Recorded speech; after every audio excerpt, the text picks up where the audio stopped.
అభిమన్యుని పొడిచిన కత్తిని చేతికి లాక్కొని ఎదురుగా కనిపించాడు దుశ్శాసని కొడుకు దౌశ్శాసనుడు. ఆ దౌశ్శాసనుడు ఒక్కసారి కత్తి తీసి దౌశ్శాసనుడు చచ్చాడు. దుశ్శాసన కొడుకు దుశ్శాసన చూశాడు.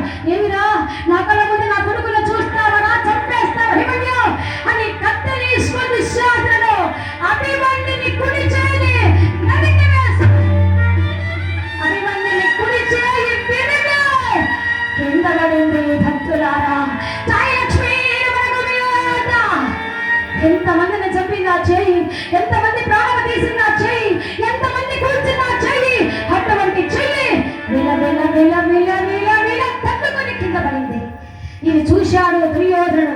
నా కొడుకును చంపింది కూడా వీడే, వీడు చంపాలి అని ఒక్కసారి గదా దండాన్ని తీసుకొని అభిమన్యుని మోకాళ్ళకు పట్టి దుర్యోధనుడు ఒక్కసారి అభిమన్యుని మోకాలు పెరిగా అంత దూరం పడ్డాడు. పడగానే